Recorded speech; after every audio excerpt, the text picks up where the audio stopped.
Umunsi w'umunezero, reka dushime Imana ko yabanye natwe kandi ikaduha amahirwe yo kugera mu nzu yayo, izina ryayo rihabwa icyubahiro. Mpagurukijwe no kugira ngo twakire abashyitsi batugendereye kandi tubereke n'abagiye kudukorera muri iyi gahunda yo kuramya. Kandi dushimye Imana ko yabanye natwe kuva mu gitondo, dushimiye abana ko badukoreye neza, Imana ibaha umugisha kandi tubasabe bahuguke be gukubagana. Iri teraniro nagushidikanya ko dufite abashyitsi, kugira ngo turebe ko mu iteraniro harimo abashyitsi b'uburyo bwose badusuye, bazamura ikiganza cyabo tukabakira. Barimo benshi cyane. Imana ibaha umugisha. Tubakire nguki?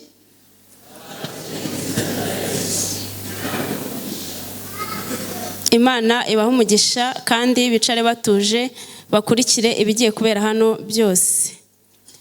Muri gahunda tugiye gukorerwa n'abantu batandukanye, dufite abadiyakoni hano bahagaze, turaza kubakira, tubakirane n'abari tuyoborere indirimbo zo guhimbaza Imana, bahaguruke nabo tubarebe.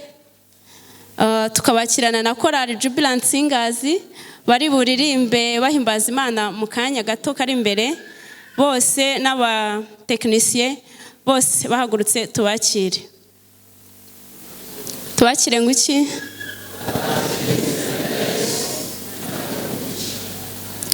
Uwiteka abakoresha. Hano imbere turi kumwe, njyewe uyoboye iyi gahunda nitwa Mary Nyirahabimana. Uri buduturishirize, uri bwakira amaturo ni Charlotte. Abo mvuga baraza guhaguruka kugira ngo bakire. Turi kumwe na Musheri uri butubwire isomo. Turi kumwe kandi n'ababwiriza babiri. Umubwiriza wa mbere yitwa Shema Yannick, kandi umubwiriza wa kabiri ni umubyeyi wacu Madamu Pasiteri yitwa Kabasinga Adeline, ni uri butugezeho ijambo ry'Imana. Bahagaze, niba mwemeye ko bagira icyo babagezaho murabakira.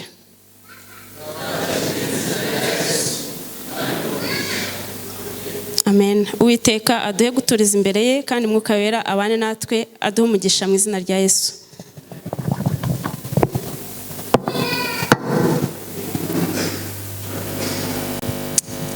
Twese duhagurutse turirimba indirimbo ya 34.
Dusome isomo ryatanzwe n'umubwiriza riraboneka mu byakozwe n'intumwa igice cya 4 umurongo wa 12. Ibyakozwe n'intumwa igice cya 4 umurongo wa 12 haravuga ngo kandi nta wundi agakiza kabonerwamo kuko ari nta rindi zina munsi y'ijuru ryahawe abantu dukwiriye gukirizwamo. Reka mwicishe bugufi aho muri natwe aho turi dupfukame dusenga Imana. Turagushimye uteka Imana yacu, tugushimiye ko ari nta handi agakiza kacu kaboneka atari kuri wowe ubuherwe icyubahiro. Twaje kugushengerera, twaje kwiga ijambo ryawe, turagusabye kugira ngo utugemure ijambo ryawe turi muri urusengero rwawe, ndetse n'abandi bose batabashije kuboneka kubera impamvu zitandukanye, ubagemure ijambo ryawe aho bari, ubwo tuzageraho dushima izina ryawe uzabuherwe icyubahiro. Twaje kukuramya, turagusaba kugira ngo ufungure intekerezo zacu, utwigishe, uduhugure, abari muri gahunda bateguye kugira ngo bafashe ubwoko bwawe ubane nabo, ndetse ababwiriza ubakoze ikara ku munwa ari uwa mbere ndetse n'uwa kabiri, gahunda yose uyiyobore nk'Imana. Twese tubyambaje mu izina rya Yesu, amen.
Sashimwe, sabato nziza kandi umunsi w'umunezero.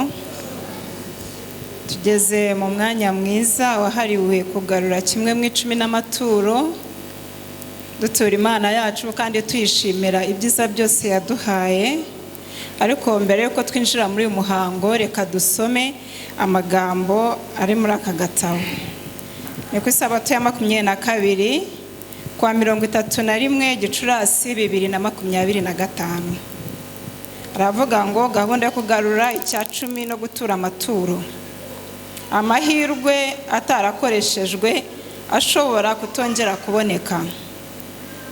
Mucunguze uburyo umwete kuko iminsi. Abefesi igice cya 5 ku murongo wa 16. Amahirwe yabonetse ntahoraho iteka ryose. Aya magambo avugwa ku bijyanye n'amahirwe. Amahirwe yatakaye ashobora kutongera kuboneka.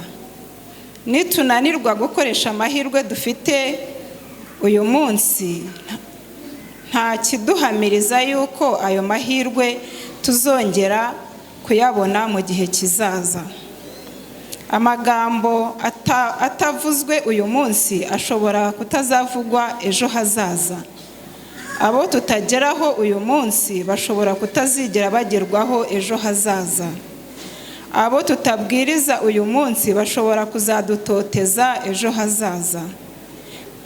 Kandi amahirwe yo gutanga iyo yirengagijwe ashobora kutongera kuboneka ejo hazaza. Kandi niyo yaboneka ashobora kutagera ku byo ari kugeraho iyo aza gukoreshwa none. Icyo duhamagarirwa. Kubw'ibyo ndabasaba gukoresha neza amahirwe yose abonetse yo gutanga kugira ngo mushyigikire umurimo w'Imana, kuko ayo mahirwe dufite uyu munsi ashobora kutaboneka ejo hazaza. Nimugarure kimwe mu 10 cyanyu n'amaturo y'isezerano dufite imitima isenga n'umwuka w'icyizere. Imana izamenywa n'umuntu runaka cyangwa ikamenyekana ahantu runaka binyuze mu maturo watanze. Imana mbere ya byose. Kadusenge. Data mwiza kandi data wa twese, turagushimye cyane, izina ryawe rihabwa icyubahiro. Iteraniro ryose uko turaha duciye bugufi imbere yawe kugira ngo abe ari wowe ushyirwa hejuru. Tugushimiye ko watubanye mu minsi duheje inyuma yacu, kandi tugushimiye imigisha wagiye uturonkesha. Niyo mpamvu uyu munsi twabizirikanye tukazana icya 10 ndetse n'amaturo yo kugushima. Uhabwe icyubahiro. Dusabiye umugisha umuntu wese urambura ikiganza atanga ituro, kandi twingingiye cyane umuntu bitagenze neza ngo nyakubahwa mu cyumweru gitaha uzamuronkeshe. Umugisha utanga kandi imigisha itagabanije, iyo wasezeranye ngo uzayiduhere muri uyu munsi w'isabato, uyidusesekazeho none n'iteka ryose ku bwa Yesu. Amen.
kandarera yanditse ku bisate bibiri by'amabuye imari bihamose ari ku musozi Sinayi ngo atubere itabaza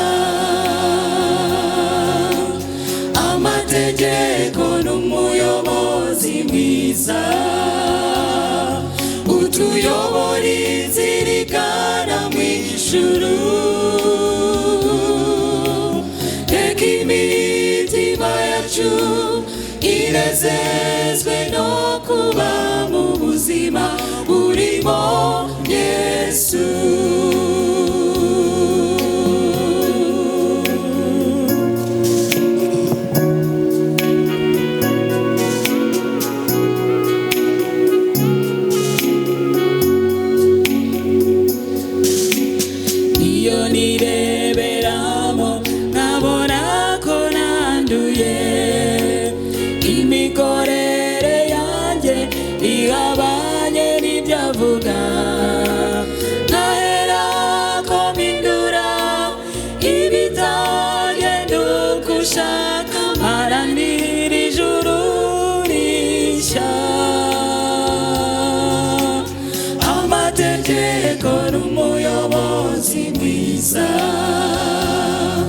utuyobora inzira igana mu ijuru reka imitima yacu inezezwe no kuba mu buzima burimo Yesu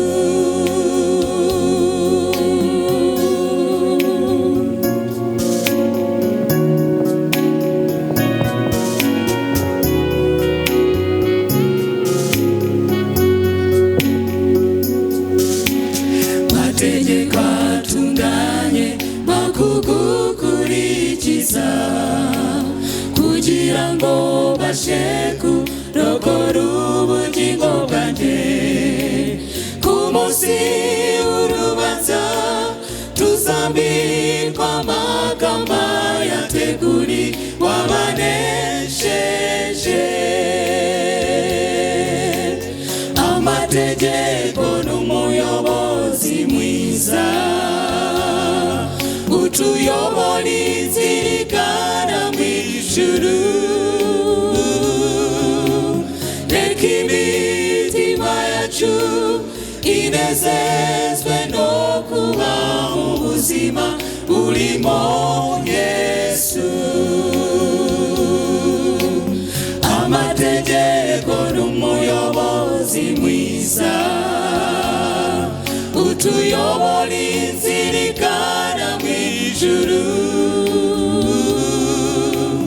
reka imitima yacu inezezwe no kuba mu buzima burimo Yesu reka imitima yacu inezezwe no kuba mu buzima burimo Yesu reka imitima yacu inezezwe no kuba mu buzima burimo Yesu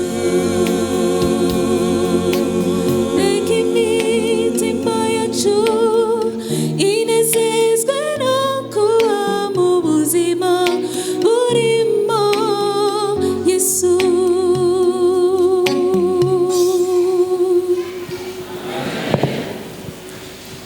nejejwe n'iri turo n'uyu mwami Yesu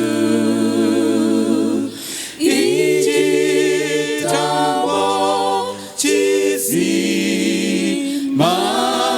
nicyo jyewe wanjye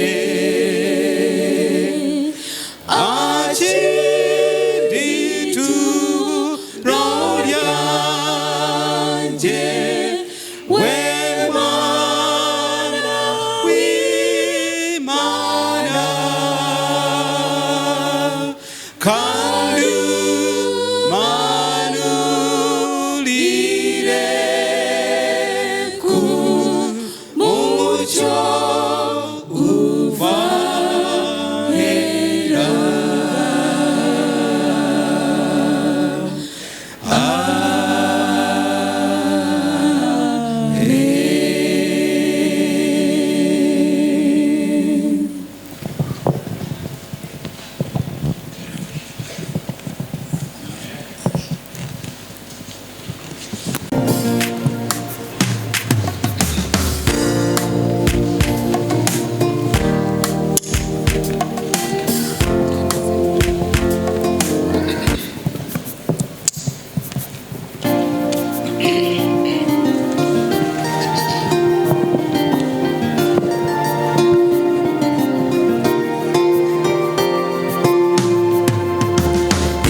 mu nzira turi kumwe sinzayoba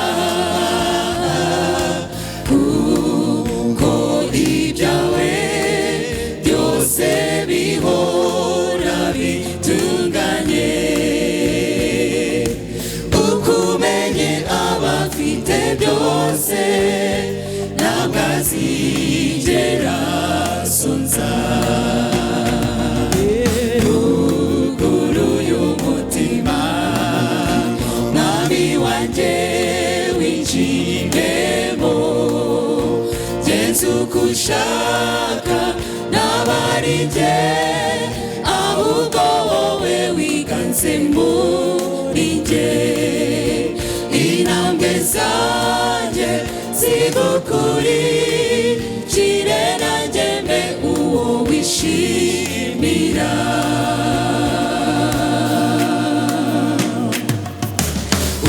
umbere ubwishingizi nk'uko wasezeranye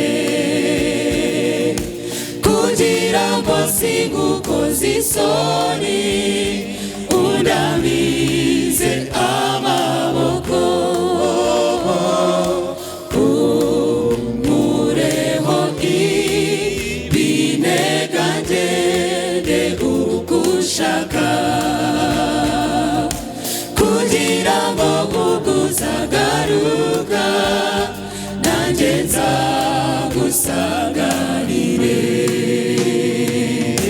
ruguruye umutima mwami wanjye winjiremo genza uko ushaka ntabari njye ahubwo wowe wiganze muri njye intambwe zanjye zigukurikire nanjye mbe uwo wishimira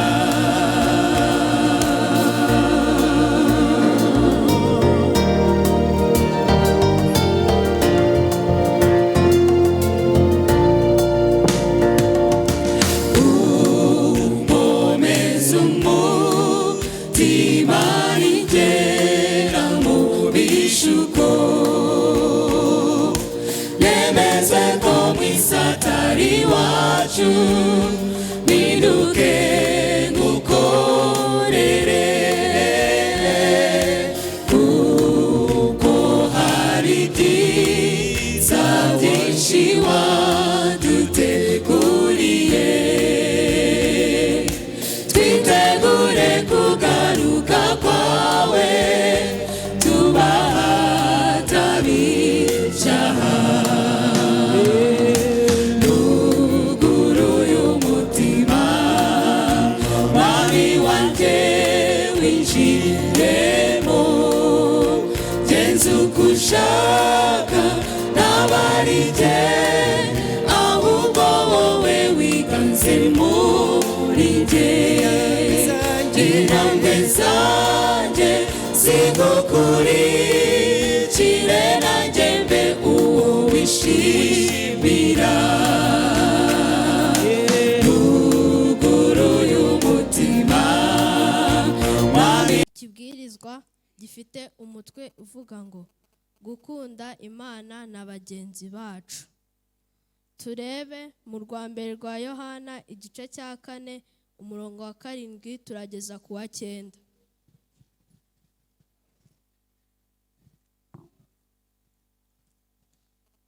Urwambere rwa Yohana igice cya 4 umurongo wa 7 kugeza ku wa 9.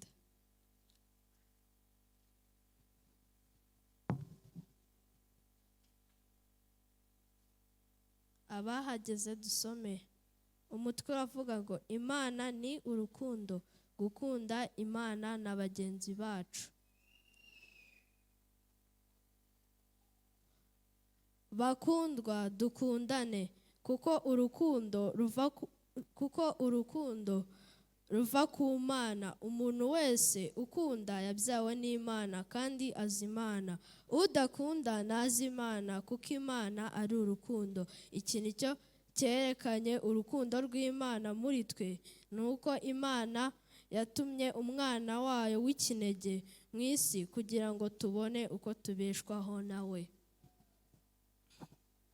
Bana, namwe bantu bakuru, tugomba gukunda Imana kandi tugakunda na bagenzi bacu. Turebe irindi somo riboneka mu rwa mbere rwa Yohana igice cya 4 umurongo wa 20.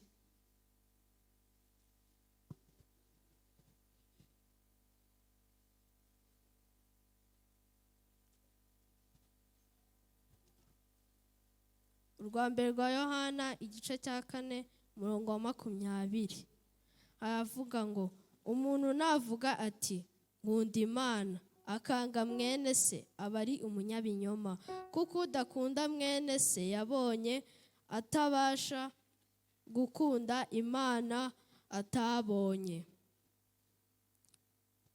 Iyo umuntu adakunda Imana ntabwo yabasha no gukunda mugenzi we. Turebe irindi somo turarisanga muri Yohana igice cya 3 umurongo wa 16. Yohana igice cya 3 umurongo wa 16 avuga ngo, kuko Imana yakunze abari mu isi cyane byatumye itanga umwana wayo w'ikinege kugira ngo umwizera wese atarimbuka ahubwo ahabwe ubugingo buhoraho. Iyo Imana itohereza umwana wayo w'ikinege ntabwo twari kuba tukiriho, ariko kubera ko urukundo ari dufitiye yaramwohereje aba igitambo cyacu.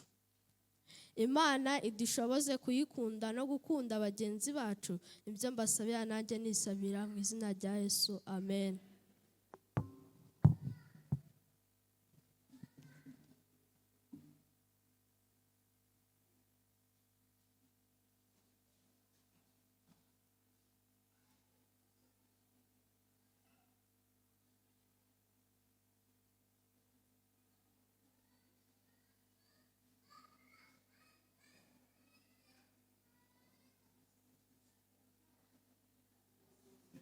Umunsi w'umunezero, muraho neza? Muraho neza bene data? Ndabakunda. Umubwiriza amaze kutubwira ko dukwiriye gukundana, ngo udakunda mwene se ntabwo ashobora gukunda Imana atabonye. Mpoberera mugenzi wawe umubwire uti ndagukunda, isabato nziza.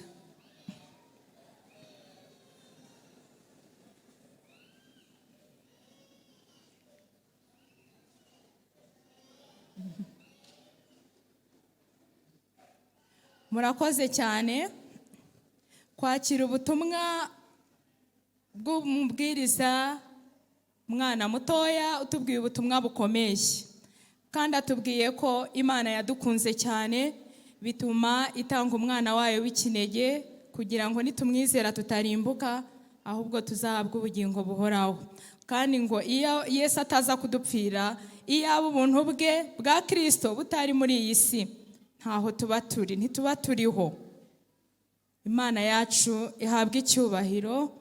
Kandi mugenzi wanjye umubwiriza mwana mutoya, Imana imuhe umugisha akomeze kwigira ku birenge bya Kristo. Nanjye rero tugiye gukomezanya. Amazina yanjye bayababwiye, nitwa Kabasinga Adeline. Nanezerewe cyane kandi ndashima Imana yabyemeye ko uyu munsi aba ari ngewe uri kumwe namwe. Murakomeza gusengera mu mutima uko mumaze igihe mubikora.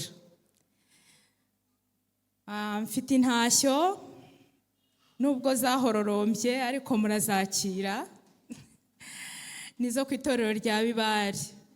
Ndumva nari kumwe nabo mu kwezi kwa mbere dutangira umwaka, hashize iminsi mikeya babafunguriye. Ndumva hari hashize ukwezi babafunguriye, nibwo nari ndi kumwe nabo.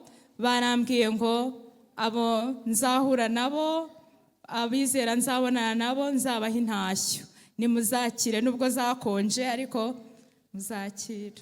murakoze cyane. Pasiteri ntabwo twazanye, yasengeye Samuduha, ariko ndi kumwe n'abana, nibahaguruke babapepere kugira ngo mubamenye.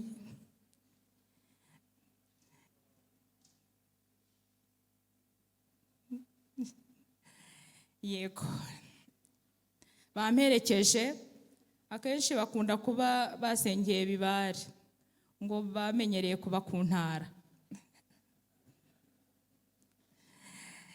Uyu munsi twazanye, kandi ni ukuri turabanezerewe kandi turabakunda. Twanejejwe n'iyi sabato kandi namwe murishimye, sabato y'abana, aho bidagadura, bakatuganirira, bakatubwira nabo ibyo bamaze igihe biga. Batunejeje cyane, kandi uhereye nimugoroba twari kumwe nabo. Umubwiriza twari turi kumwe yatubwiye iby'uko Yesu akiza. Amen. Yesu ko akiza, atubwira abarwayi batandukanye baje basanga Yesu. Menya bashushanya natwe turi abarwayi, ndetse uyu munsi natwe tuba twaje mu bitaro, ntutahe udakize kandi wasanze muganga batubwiye, muganga nawe uzi neza ko yizewe. Nanjye ntabwo ndajya kure yabo, ahari wagira ngo twarateguranye. Umwigisha wo mu gitondo nawe yadufashije, atubwira ko Yesu ari imfura muki? Ni imfura? Yego. Ukomere rero kandi uhumure. Urupfu nubwo rudutera ubwoba, rukatubabaza, rukadushegesha, ntabwo ruzaduherana mu izina rya Yesu. Yego, abana bakomeje batubwira amasomo meza mwagiye muyumva, bakaduha n'ubutumwa, bakatubwira ukuntu basenze Imana ikabumva, igatega amatwi ikabumva ikabasubiza. Yari amasomo adutera ibyiringiro, ndetse bongera no kuturirimbira indirimbo nziza, ariko ifite ikibazo cyavuga ngo wicaranye iki? Mwayumvise? Ndibeshye niko yitwa? Ngo wicaranye iki? Mbese? Yego, mbese wicaranye iki? Icyo kibazo ukibaze. Indirimbo ubwo baduteye kumva ko iriya yabo izaba iryoshye, izaba imeze neza. Wicaranye iki? Ariko nyine batubwiraga ngo dusange Yesu maze aturema agatima. Haleluya! Gusanga Yesu ni wo muti, maze akaturema agatima. Ngira ngo hatabayeho icyo ngicyo cy'uko tumusanga akaturema agatima, kuba twaje ahangaha ntacyo byaba bitumariye. Kuba tubumbura ibyanditswe byera tukiga ntacyo byatumarira. Umusaruro ukwiriye kuvamo ni uko Yesu Kristo aturema agatima, akaduha ibyiringiro. Nanjye rero kuri aya manwa nifuje kuganira namwe amagambo avuga ngo birashoboka kubonera ibyiringiro muri iyi si itabigira. Birashoboka kubonera ibyiringiro muri iyi si itabigira, itabitanga. Mbese iyi si hari ibyiringiro iduha? Uyu munsi urishima, ejo ukababara.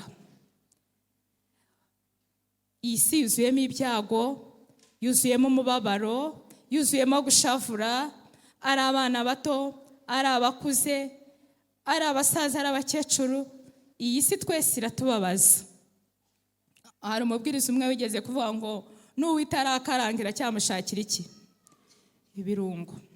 Iyi si iratubabaza, ariko nubwo itubabaza, nta n'umwe ijya igirira imbabazi. Nta n'umwe umwanzi ajya ahuhiramo. Nubwo atubabaza gutyo, akadushegesha, tubasha kubonera ibyiringiro muri Yesu Kristo. Izina ry'Imana rihimbazwe. Kandi akaturema agatima, tugakomera, ndetse rwose akaduha amahoro menshi, tukanezerwa, maze natwe tukaba imiyoboro y'umucyo. Izina ry'Imana rihimbazwe. Ababwirizwa rero bose, ababwiriza bambanjirije, Imana ibaha umugisha, na korari ishoje. Imana ibaha umugisha. Ubutumwa bwose bakomeje kujya bavuga bose bwaganishaga kuri Yesu, ko ari itabaza, ko ari umucyo utumurikira. Izina ry'Imana rihimbazwe. Rero birashoboka kubonera ibyiringiro muri iyi si itabitanga. Nubwo wababaye, nubwo washavuye, nubwo isi na Satani byagukubise, ariko humura, ubasha kubona ibyiringiro muri Yesu Kristo wenyine. Izina ry'Imana rihimbazwe. Reka dusenga Imana. Imana nziza, byiringiro byacu uhabwe icyubahiro. Turanezerewe cyane ko udukunda cyane. Wadupfiriye ku musaraba kugira ngo uduhe ibyiringiro. Tugushimiye ubuntu tugirira, tugushimiye neza utugirira, tugushimiye ijambo ryawe riturema agatima. Icyubahiro kibi cyawe. Umwanya rero tugiye kumara twiga ijambo ryawe, Mwami Imana uzubane natwe. Watoranije igikoresho cy'ikinyantege nke, Mwami Imana, kugira ngo kandi nuko wabishimye kugira ngo umunyabyaha namenye ubuntu bwawe abe umuyoboro w'umucyo wawe. Nukuri ndakwinginze kugira ngo unyikoreshereze, kugira ngo twese dutahe dushima izina ryawe kubwa Yesu Umwami wacu. Amen. Birashoboka kubonera ibyiringiro muri iyi si itabitanga, ko ijambo ry'Imana ntabwo ribeshya. Ijambo ry'Imana ni ukuri. Reka turebe muri Zaburi y'125 twumve ko bishoboka. Birashoboka kubona ibyiringiro muri iyi si itabasha kubitanga, kubera ko twiringiye Imana yacu, twiringiye Yesu Kristo umukiza n'umwami wacu. Zaburi 125 iravuga ngo, abiringiye Uwiteka bameze nk'umusozi wa Siyoni utabasha kunyeganyezwa, ahubwo uhora uhamye iteka ryose. Amena. Ngo nk'uko imisozi igose i Yerusalemu, niko Uwiteka agota abantu be uhereye none ukageza iteka ryose. Izina ry'Imana rihimbazwe. Reka tube abiringiye Uwiteka, maze dukomezwe n'ijambo rye. Nta kindi cyadukomeza muri iyi si. Twongere turebe muri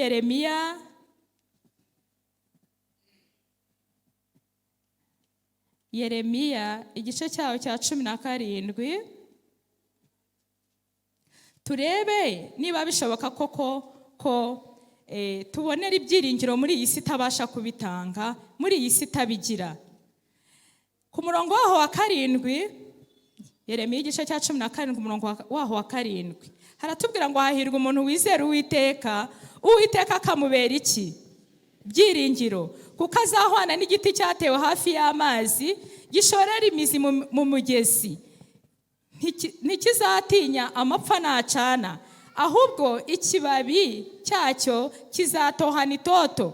Ntikizita ku mwaka wacanyemo amapfa, kandi ntikizareka kwera imbuto zacyo. Amen. Amena. Hahirwa umuntu wizera Uwiteka. Kwizera Uwiteka ukiringira umwami wawe, nibyo byonyine bibasha kugukomeza muri iyi si, ukabona ibyiringiro nubwo iyi si itabasha kubiguha.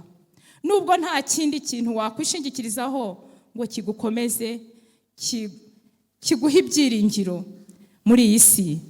Hahirwa uwamenye Uwiteka, Uwiteka akamubera ibyiringiro. Hahirwa ufite Imana ya Yakobo nk'umutabazi. Uwo ni uzaba ahwanye n'iki giti cyatewe hafi y'umugezi. Mukitegereze icyo giti cyatewe hafi y'umugezi. Ngo nubwo amapfa yacana, nubwo izuba ryaba rimeze gute, ikibabi cyacyo kizatoha. Niko umuntu wiringiye Uwiteka, niko umuntu wizera Imana ameze.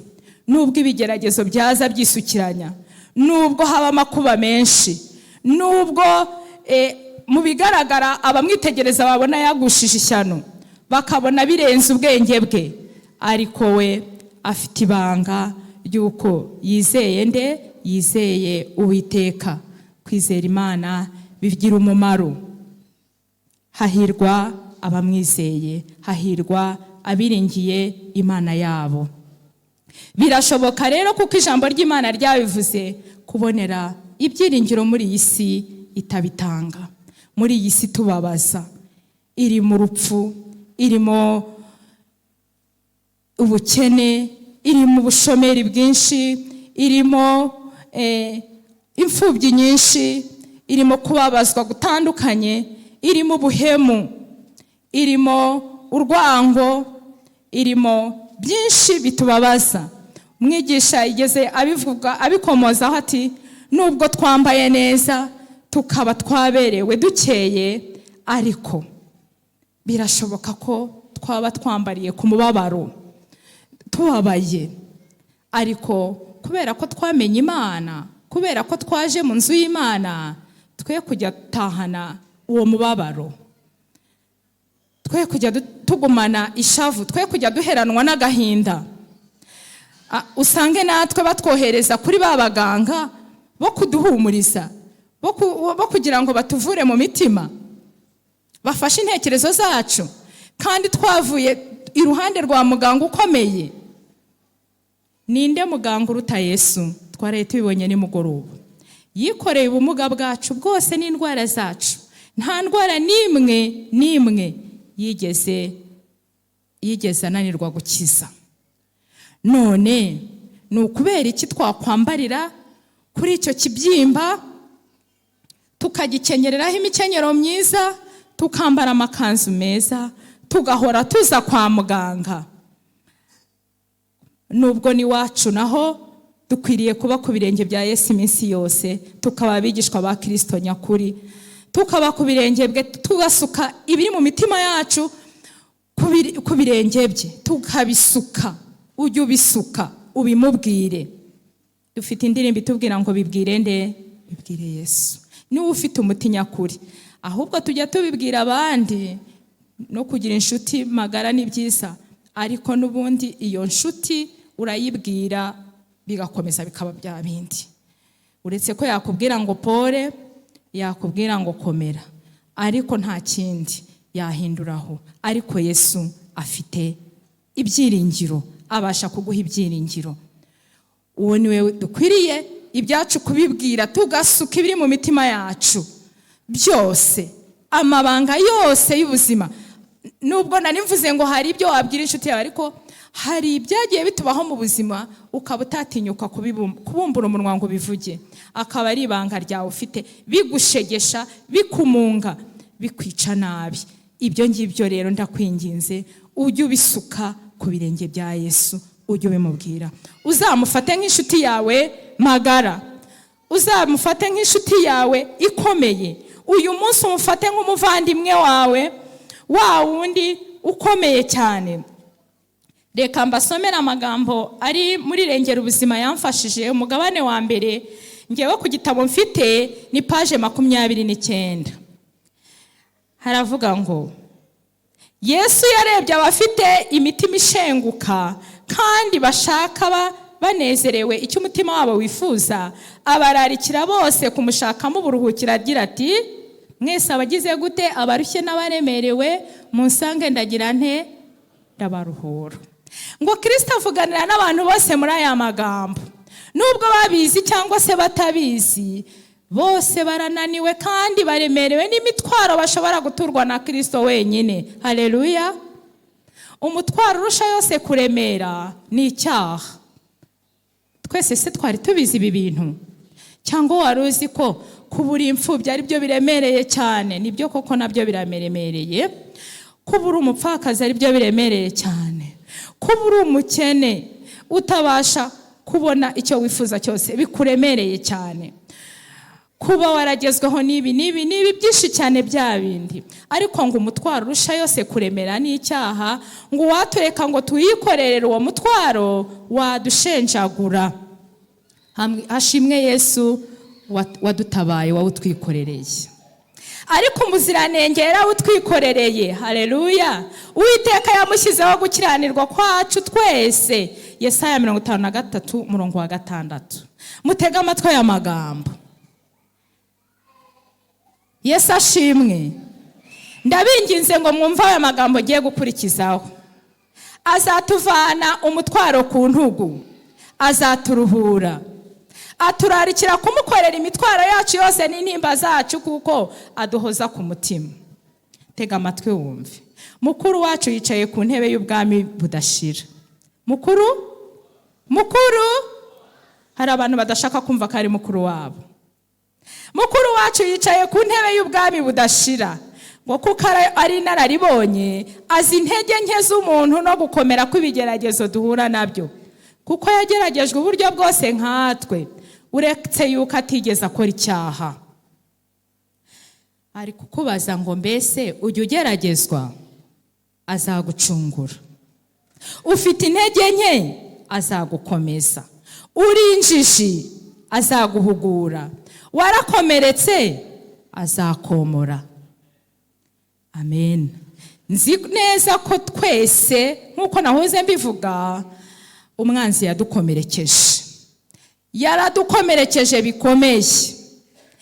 Ariko umwanditsi yaranditse avuga ayobowe n'umwuka w'Imana ngo ereka Uwiteka ibyawe byose. Umutima wawe uzakomezwa no kwihangana, uzakingurirwa inzira, ubone ubuhungiro, aho uhungira ibyago no gukorwa n'isoni. Amena. Ngo impamvu runaka zibasha kudutandukanya n'inshuti, ngo ariko nta mpamvu iyo ari yo yose cyangwa kuba kure bishobora kudutandukanya n'Umukiza. Amena.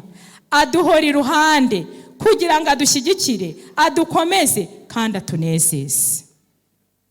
Nguyu mukuru wacu, inshuti yacu magara, Yesu Kristo, wa wundi umwana yavuze ati yataza kudupfira muri iyi si byari kugenda bito. Ahari ntiwatera n'intambwe n'iya santimetero Satani atakwivuganye.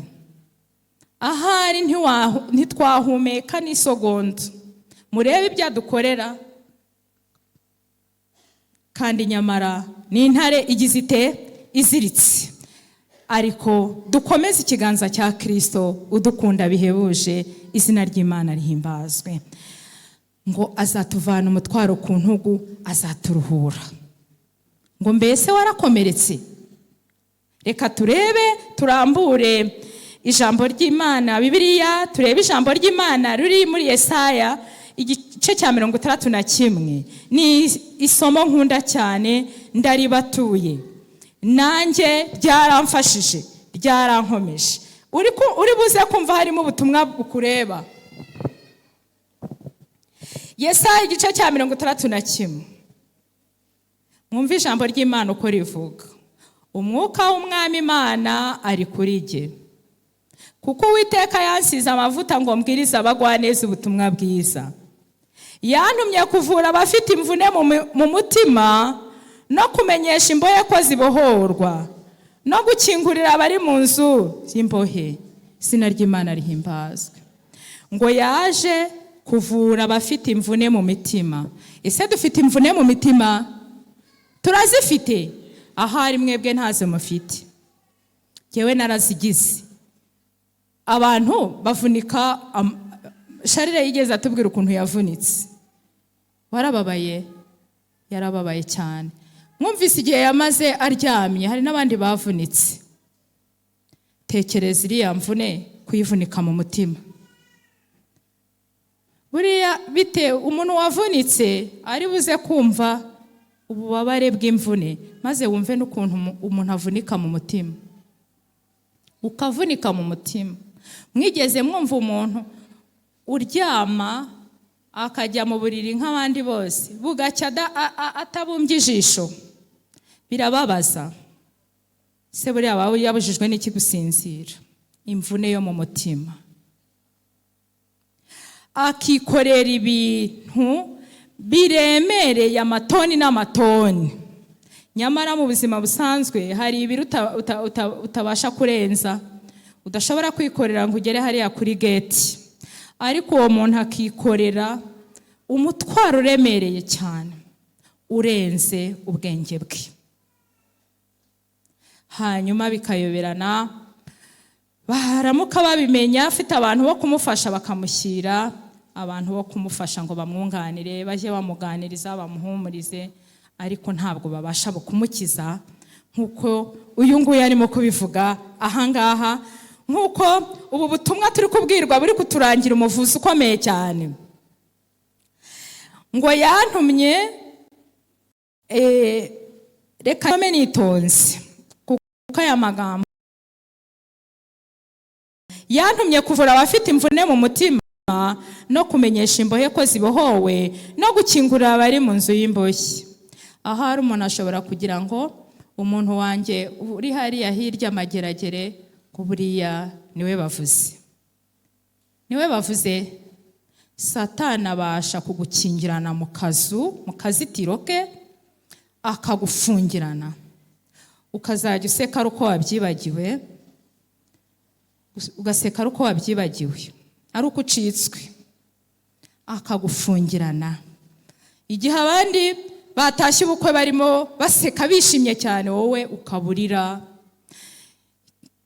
umva, akagufungirana nyine, nawe urabyumva, akakwihebesha, akakubwira ko ibyabaye byikubayeho byose nta wundi muntu mu isi yababaho y'abazima byigeze bibaho, ko nta wundi wigeze Imana yigeze ibabaza nkawe. Ngo Imana niyo yakubabaje.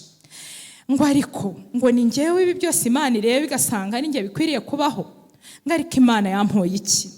Imana yampoye iki? Icyo kibwirizwa ukakibwiriza, nta mubwiriza wakikubwirishe, ko Imana ikwanga, kari wowe yasutseho imibabaro yose, nta wundi muri iyi si wababaye, nta wundi muri iyi si wapfushije, nta wundi muri iyi si banga, nta wundi muri iyi si wakennye, nta wundi muri iyi si wambaye nabi, nta wundi muri iyi si utagira ababyeyi, nta wundi muri iyi si wabaye hatagira akana.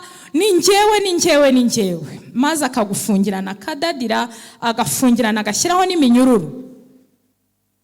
Ariko humura, Yesu aragukunda kandi arashaka kukuvura iyo mvune yo mu mutima.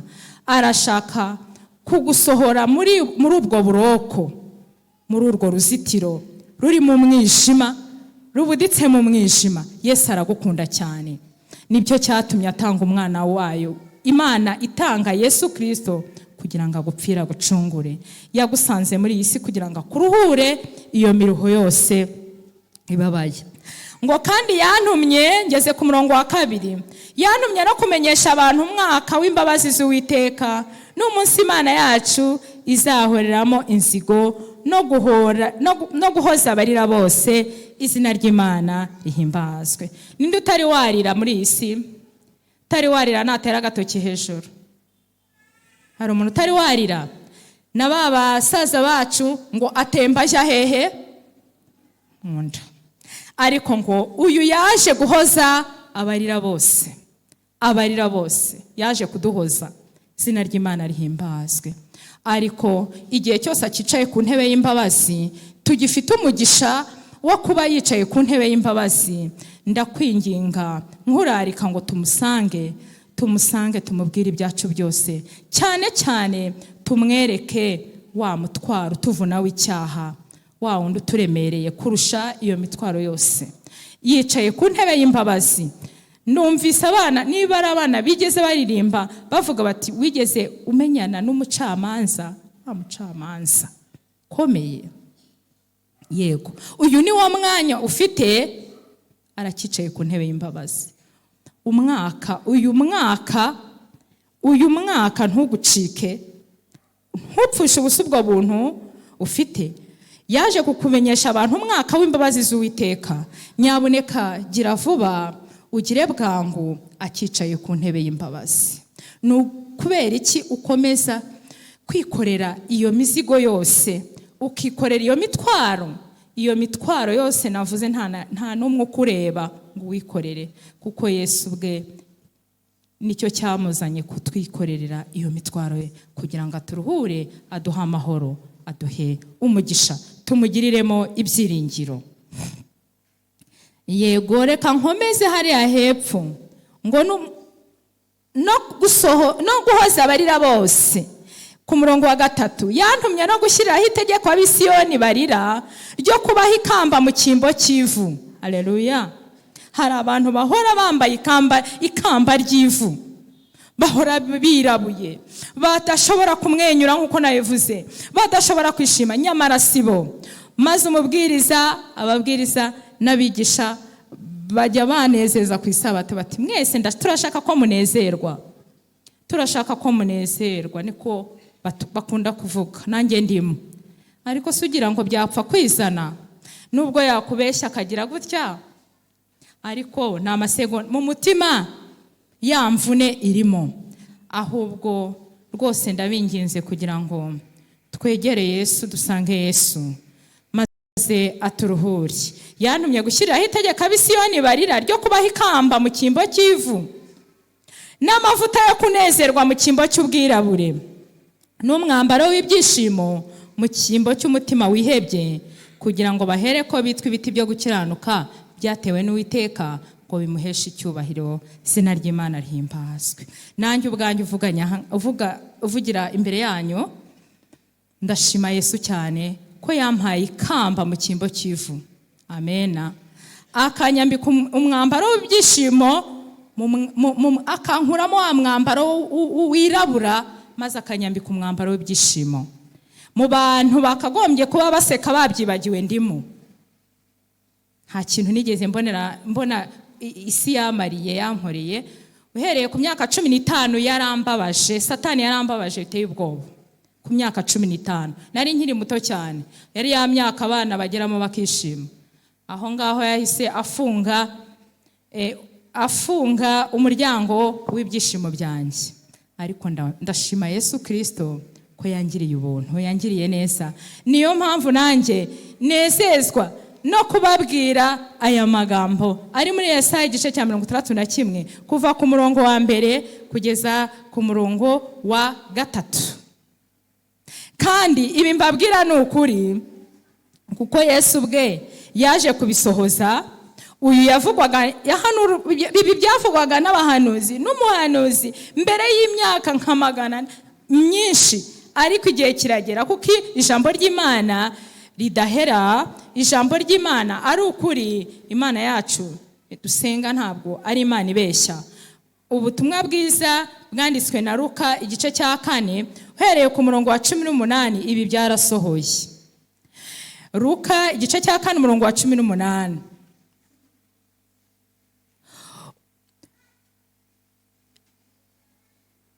Reka mpere ku murongo wa 16. Aje Nazareti yo yarerewe ku munsi w'isabato, yinjira mu isinagogi nk'uko yamenyereye, arahagarara ngo asome. Bamuha igitabo cy'umuhanuzi Yesaya. Bya bindi nababwiraga byari bya Yesaya nibyo yasubiyemo. Bamuha igitabo cy'umuhanuzi Yesaya, akibumbura abonamo igice cyanditswemo ngo ni cya kindi cya 61. Umwuka w'Uwiteka ari muri jye. Haleluya. Uwo ni Kristo wivugaga. Nicyo cyatumye ansigira kugira ngo mbwirize abakene ubutumwa bwiza. Yantumye kumenyesha imbohe ko zibohorwa, n'impumyi ko zihumuka, no kubohora ibisenzegeri, no kumenyesha abantu iby'umwaka umwami agiriyemo imbabazi. Izina ry'Imana rihimbazwe. Kandi ibyo yararangije kubisoma, aravuga ngo uyu munsi ibyo byanditswe bisohoye mu matwi yanyu. Izina ry'Imana rihimbazwe. Natwe uyu munsi ibi byanditswe bisohoreye mu matwi yacu. Nihe mpamvu urakomeza kugendana uwo mutwaro, uwo mubabaro ugushengura, iryo shavu? Umuntu ngo yarambabaje, uyu muntu ngo ntabwo nshobora kumubabarira nubwo byagenda bite, ngo uyu muntu ntabwo ari we, ni umwanzi wamugize gute, wamukoreyemo. Ibintu bikakubaho ukabitwerera Imana. Ntabwo Imana ariyo yakugize gutyo. Ntabwo Imana yishimiye kuba imfubyi, ntabwo Imana yishimiye kuba umupfakazi, ntabwo Imana yishimiye kukena, ntabwo Imana yishimiye kuba muri ubwo buzima. Ntabwo Imana yishimiye ko uba ufite umubabaro mu mutima, ufite iyo mvune mu mutima. Ahubwo uyu munsi Yesu arakubwira ngo ibyo byanditswe bisohoreye mu matwi yawe, ntubyirengagize. Uyu munsi ngo niwumva ijwi ry'Imana ntiwinangire umutima. Aleluya.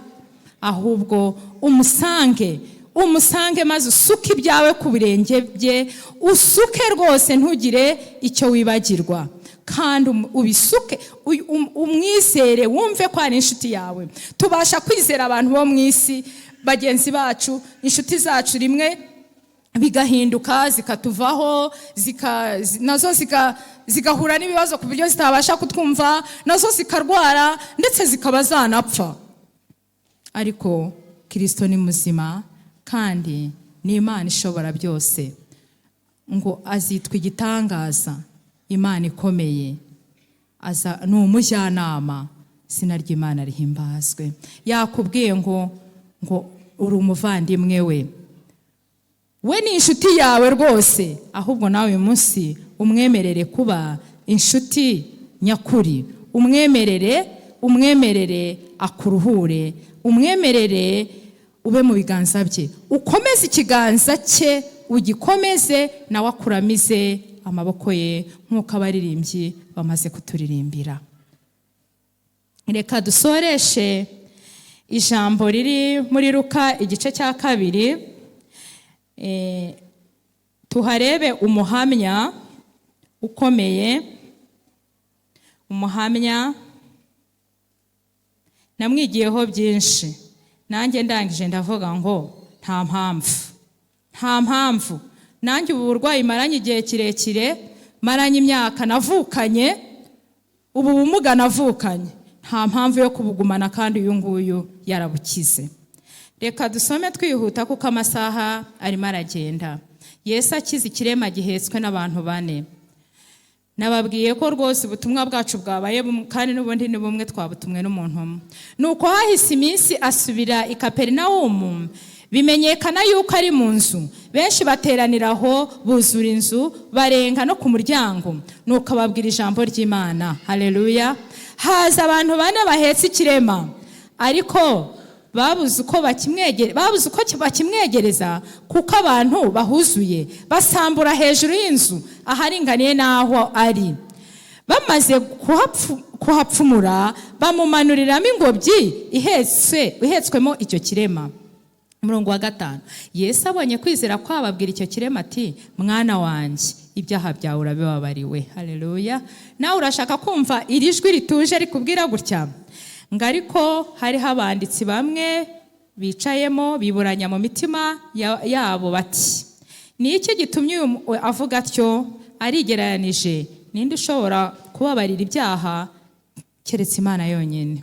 Ndakwinginze cyane nawe iri jwi, uyu mwuka mubi ntukuzemo. Yesu ababarira ibyaha, akaguha amahoro menshi. Uwo mwanya Yesu amenya mu mutima we yuko biburanya batyo mu mitima yabo. Arababaza ati, niki gitumye mwiburanya mutyo mu mitima yanyu?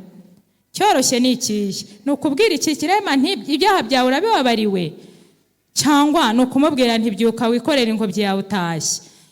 Iri tangazo ndashaka ko twese turyumva ku murongo waho wa 10. Ariko mumenye yuko umwana w'umuntu afite ubutware mu isi bwo kubabarira abantu ibyaha. Nuko abwira icyo kirema ati, ndagutegetse byuka wikorera ingobyi yawe utahe, izina ry'Imana rihimbazwe. Ndakwinginze nawe kugira ngo aya magambo aba yawe, nawe bwa bumuga umaranye iminsi, ya ndwara wavukanye, indwara y'icyaha, umenye ko nubwo uwo mutwaro ukomeza gushaka kuwikorera atari uwawe, ahubwo uture ku birenge bya Yesu. Yesu Kristo umukiza mwiza, wa wundi wagiye ku musaraba ku bwawe, akamena amaraso menshi ku bwawe, akababazwa ku bwawe. Burya yahabwaga igihano cy'ibyo wakoze. Burya yashenguwe nuko abisi batamwizeye. Ndakwingize kugira ngo nawe ntukomeze kumubabaza, umwizere none uyu munsi, umwakire mu mutima wawe nk'umwami n'umukiza wawe. Aragukunda bitangaje,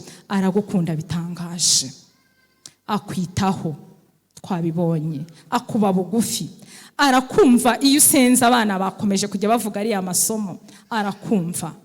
Nta sengesho ryawe atabasha kumva, nta maganya yawe uganya atabasha kumva. Ndetse na wa wundi wari uri gutakira, wari uri mu irimbi, wabaga mu mva, yarabaye akahebwe, ngo bamubohesha iminyururu akayica, nta na kimwe wabasha kumubohesha na kimwe. Ngo yumvise Yesu aramusanga, ariko amugeze imbere ibyari bimwuzuye, b'abadayimoni bari bamwuzuye, bari baramugize imbata, ntiyabasha akibasha kugira ngo avuge amagambo, asohora amagambo atariyo. Ariko Yesu yarebaga imbere mu mutima. Hari igihe yamvune yo mu mutima, hari igihe kagahinda kagushegeshe kadatuma ubumbura umunwa ngo uvuge amagambo bikunde, kubera umutima wuzuye ishavu n'agahinda byakurenze, kubera yamvune yo mu mutima irenze igipimo. Ariko ndagira ngo nkubwire ngo nubwo wasengera mu mutima ukabumbura ukadidimanga ukagira gute, Yesu ashoboye gusobanura, afite igisobanuro cy'ayo magambo ushaka kuvuga. Izina ry'Imana rihimbazwe. Ndakwinginze cyane rero kugira ngo umusange, kandi aragukiza. Ntabwo aragukiza umutima gusa, aragukiza no mubiri. Urumva uguwe neza, uzumva utuje, nubwo abakurebera inyuma basanga ko hari bituzuye, hari ibyo udafite, ariko wowe uzaba umeze neza. Ngo iki kirema aho yari aryamye mu ngobyi, amaze kurebana na Yesu, Yesu amaze kumubwira ariya magambo, kuko nicyo cyari cyamuzanye, amaze kumubwira ati mwana wanjye, ibyaha byawe urabibabariwe. We yari yarishenguriwe n'uwo mutwaro w'ibyaha, niwe wari umuraje ishinga. Ibyo bindi byo kugenda no kugira gute ntabyo yari yitayeho. Bari baramushwishkurije bamubwira bati wakoze ibyaha, wagendeye mu ngeso mbi, wabaye akahebwe, Imana yarakuvumye, Imana yarakwanze. Abagombaga kumuhumuriza ntibamuhumurizaga. Nta muntu wari ufite icyamuhumuririsha, bari baramuha iki badafite bo. Nta byiringiro babashaga kumuha, kuko ibyiringiro biri muri umwe gusa, Yesu Kristo. Rya zina dukirizwamo, rya somo twabonye umuhungu wacu yadusomeye mu byakozwe n'intumwa igice cya 4 ku murongo wacu wa 12. Mwongere muharebe. Uwo niwe mbatuye, uwo niwe mbatuye kuri aya manwa, kugira ngo ari we mwiringira. Iryo zina ari ryo mukomeza murishyire mu mutima wanyu, tumwakire nk'umwami n'umukiza wacu. Haratubwira ngo kandi nta wundi agakiza kabonerwamo, kuko nta rindi zina munsi y'ijuru ryahawe abantu dukwiriye gukirizwamo. Imana itugirire neza, twakire Yesu Kristo nk'umwami n'umukiza wacu. Uyu niwe uzatuvura imvune zose dufite mu mutima, niwe uzaturuhura, niwe uzatwambika umwambaro w'ibyishimo, umwanya w'umwambaro wirabuye, niwe uzatunezeza, niwe uzaduhumuriza, kugira ngo natwe tubashe kuba umuyoboro w'umucyo, umuyoboro w'ubutumwa bwiza, tubwira abihebye ko Yesu ari mwiza kandi ko ari muzima. Icyubahiro gikomeze kuba ikiteka ryose. Nibyo nisabira nawe mbasabira kuri aya manwa mu izina rya Yesu.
Mana nziza, umukiza wacu, umwami w'abami, icyubahiro kibi cyawe. Turanezerewe cyane kuri aya manwa, kudukunda bitangaje. Wongeye kutubwira kudukunda bikomeye, kandi ngo urashaka kuturuhura. Umwana wawe wese uraha, ari umukuru n'umutoya, twikoreye umutwaro uremereye cyane, icyaha n'ingaruka zacyo. Mwami Imana, ibyo byashegesha imitima yacu, ariko wongeye kutubwira ngo tugusange. Nta wigeze agusanga ngo umwirukane. Izina ryawe rihabwa icyubahiro. Turakwingize kugira ngo uduhe kwizera kuzima, uduhe kwizera gukiza, maze data tugusange Mwami Imana, uturuhure, utwambure uyu mwambaro wirabura rwose, maze twuzuze ibyishimo n'umunezero. Duha amahoro yomboka nk'uruzi, tugirire neza Mwami Imana. Waraduhamagaye, uradutoranya, tugera mu nzu yawe.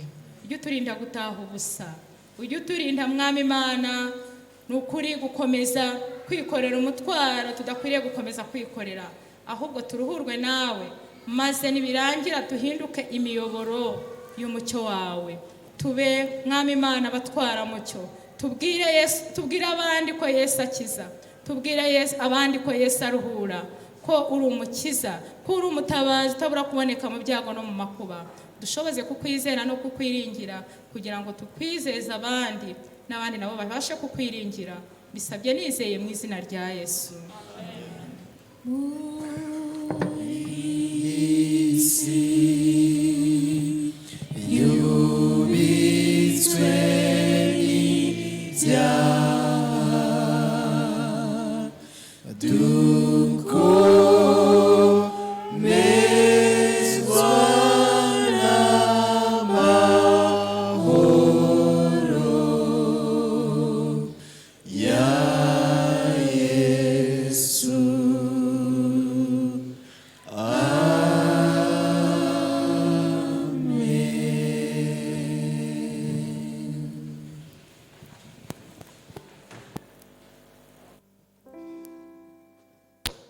Kwiringira TV, ubutumwa bwiza kuri benshi, gukizwa kwa benshi. Matayo 24 umurongo wa 14.